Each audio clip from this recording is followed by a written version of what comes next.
we're going to change. If we're getting more people vaccinated, then we need more vaccination sites. That's why we're going to harness the full resources of the federal government to establish thousands of community vaccination centers. On my first day in office, I'll instruct the Federal Emergency Management Agency, FEMA, to begin setting up the first of these centers. By the end of our first month in office, we will have 100 federally supported centers across the nation that will ultimately vaccinate millions of people. Think of the places that are convenient and accessible: school gymnasiums, sports stadiums, community centers. We've already had productive conversations with bipartisan groups of county officials, mayors, governors, tribal leaders, leaders of the private sector, who shared their ideas with us about this effort. And as we build them, we're going to make sure it's done equitably. We're going to make sure there are vaccination centers in communities hit hardest by the pandemic, in Black and Latino communities and rural communities as well. Within the first month of our administration, we're going to deploy mobile clinics, moving from community to community, that will partner with community health centers and local primary care doctors to offer vaccines to hard-hit and hard-to-reach communities in cities, small towns, and in rural communities. And to staff up these centers, we will mobilize thousands of clinical and non-clinical professionals. Think of the people that we deploy in natural disasters.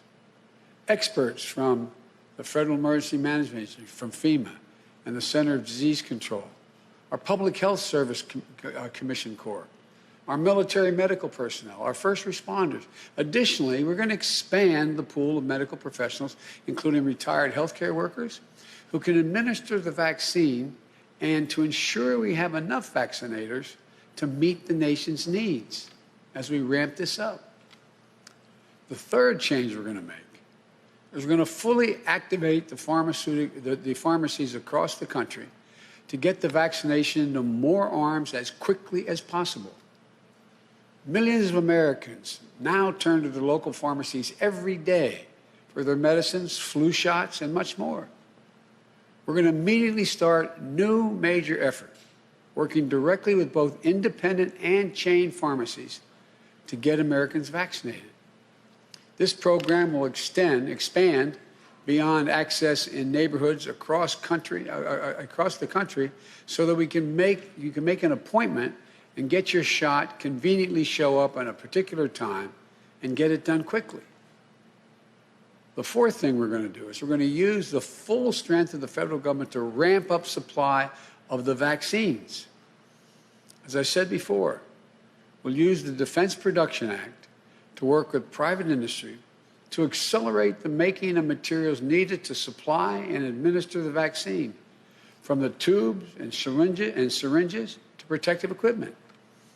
And I've already asked the team, and we have identified the suppliers who are prepared to work with our teams, and we're going to work with their teams.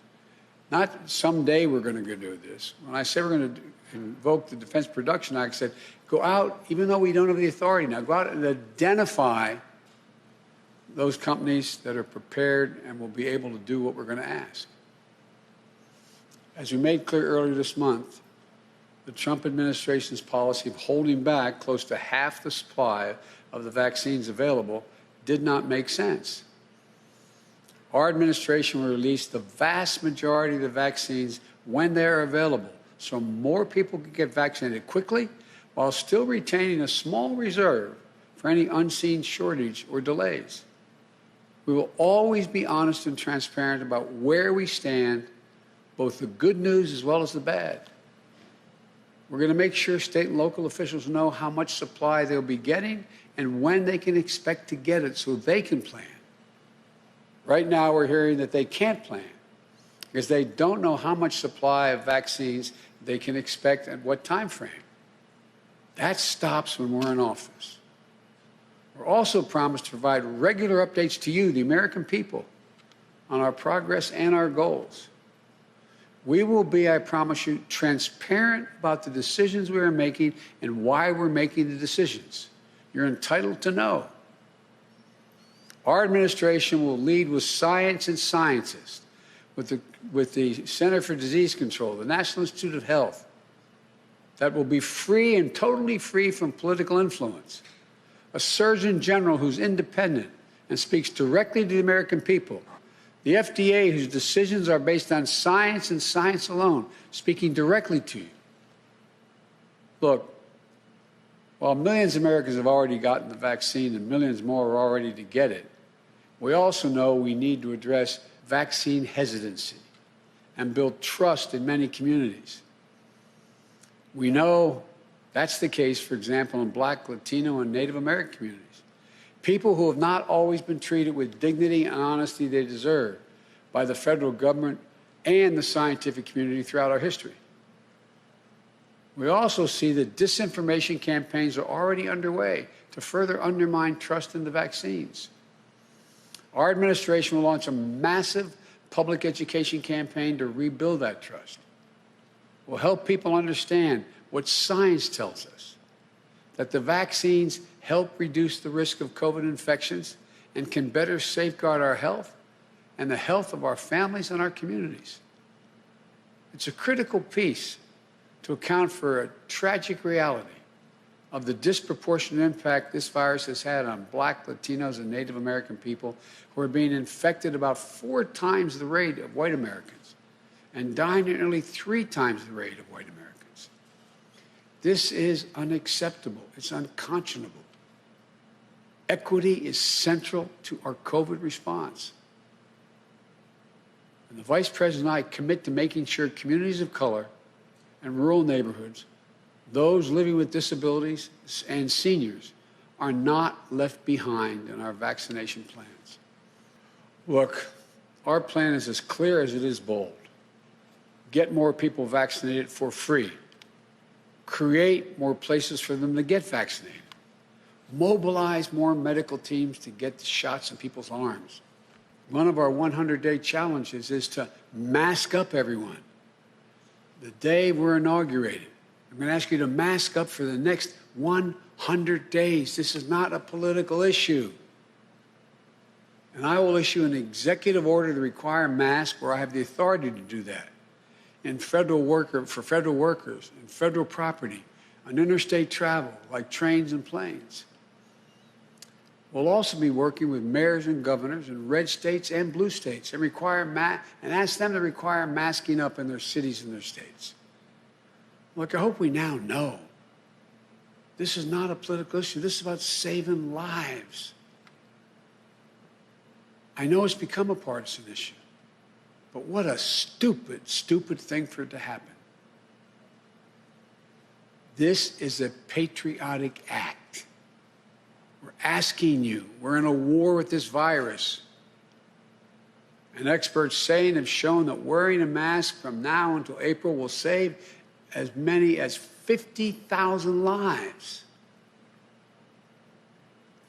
Quite frankly, it was shocking to see members of the Congress, while the Capitol was under siege by a deadly mob of thugs, refusing to wear a mask while they were in secure locations.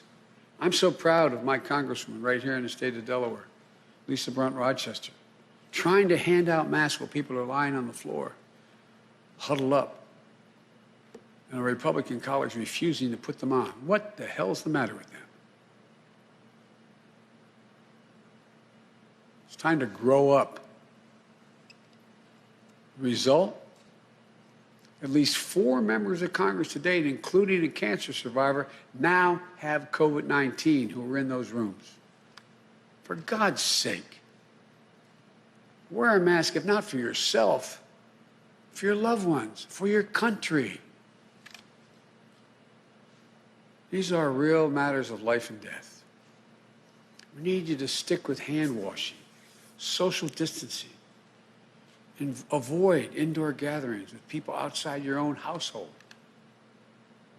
We'll be a partner to the states and cities, so where things are working, we'll help do more of the good work And when things can improve, we'll bring more resources to bear to get folks tested and vaccinated. For the first time in 4 years, we have a president. It's so refreshing to see and hear a president who doesn't lie as a matter of course, who doesn't lie every time he opens his mouth. It's refreshing to see a president who acknowledges science, acknowledges the value of it, does not politicize non-political issues.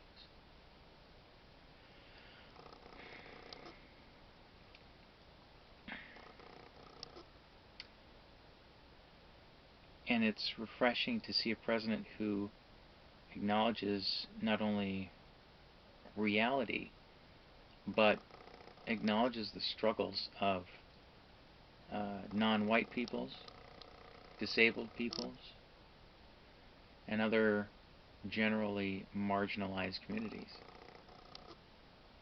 It's about fucking time. For 4 years we've been drowning in the deep end. And the Republicans have been holding our heads underwater.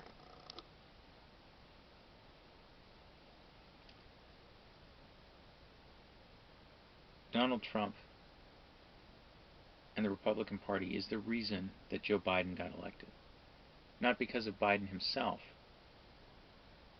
but because of how awful and how evil Trump and the Republicans are.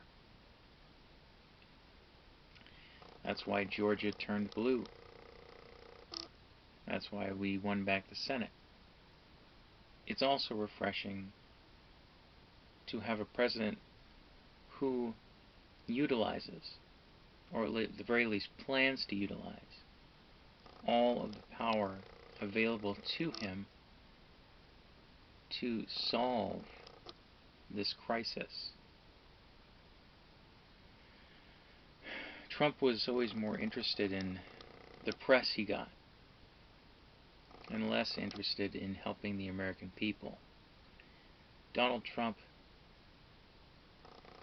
did not necessarily create this crisis, but he helped to make it worse. He helped to make it an actual crisis.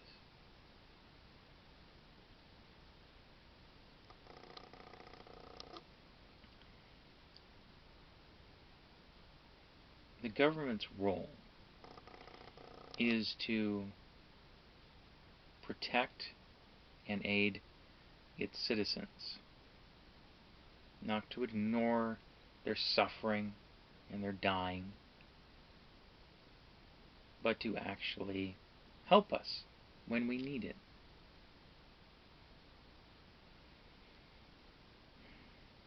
So there were a few quotes that I appreciated. Biden said something that I've been saying for a while. He said, and I quote, "Wearing a mask is a patriotic act." Yeah, it is. Because you wearing a mask helps to protect other American citizens. If you refuse to wear a mask, it means you have no care or concern for America. Because America is not a border, it's not a flag, it's not a president, it's the people. People are what make America what it is. Flaws and all. If you endanger those people, which the Republicans and right-wingers in general always do, then you are by definition unpatriotic. And another quote that I liked, Biden said, he basically told the Republicans, it's time to grow up. Yeah, time to grow up. Time to pull your heads out of your collective fucking asses. He didn't say that. I added that. That's my own part. But it's true. Um, I like... Obama was always very nice, very cordial, and I appreciated that when he dealt with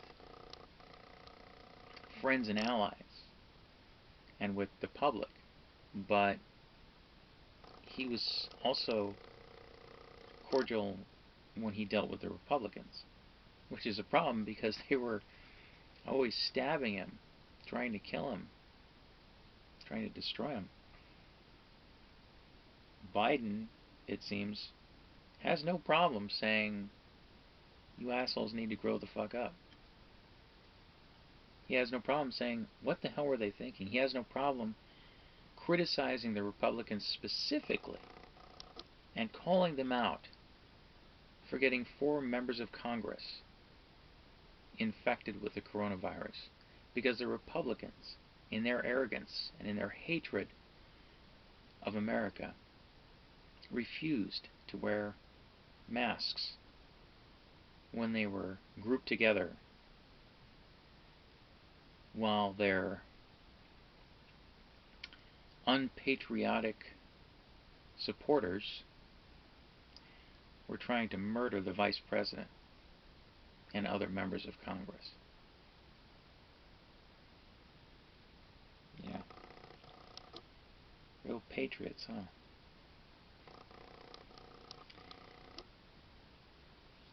Fake patriotism. And Biden called the terrorists a deadly mob of thugs. I like that. I wish he would have used the term terrorists because it's the term that the Republicans have hit us over the fucking head with for the past 20 fucking years, literally 20 years. And it applies to them. They are domestic terrorists. Yeah.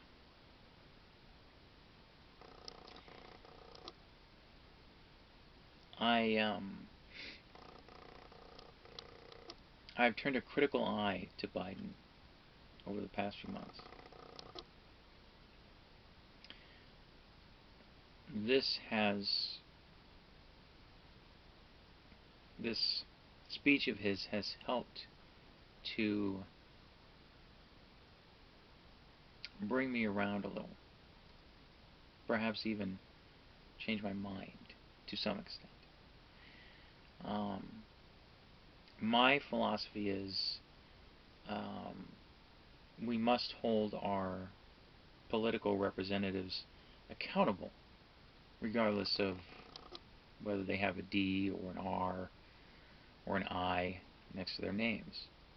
And I have always tried to do so. And I will continue to do so. But it was a good speech. I appreciated everything that he said. It was the right things to say now. And it was the right thing to say. It was the right thing for Trump to say when this pandemic started nearly a year ago. We're coming up on the anniversary of it really ramping up. We've been at this for a year. Why? Because of Trump's lies. Despite the fact that he and his administration knew how serious and how deadly the virus was, they failed to act. They went out to the public and said, there's nothing to worry about. Where behind closed doors they were saying, oh, this is deadly and this is serious and this is going to be a real problem. That is the danger of lies. The cost we've seen is almost 400,000 people in the United States alone. 4,000 people a day dying. This pandemic is the result of Trump's lies and Trump's rhetoric politicizing the wearing of masks, and it is caused by Trump's inaction.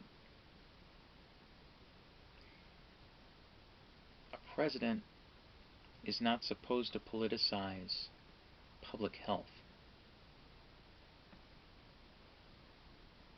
They're not supposed to politicize our safety. Unfortunately, so often, the American presidents have done so.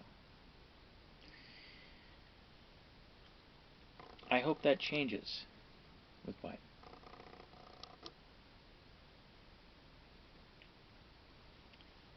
But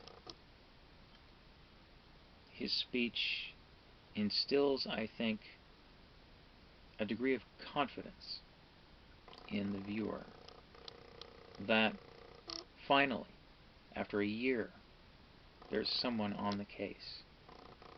There's someone with a goddamn plan. That's the one fucking thing we've never had is a plan. Our own president and his administration has continuously undermined the CDC, scientists, everyone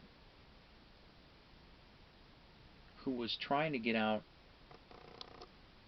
just helpful information.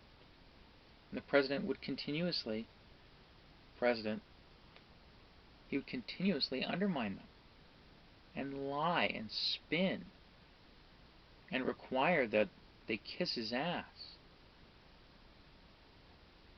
Fuck that. That shit's over now.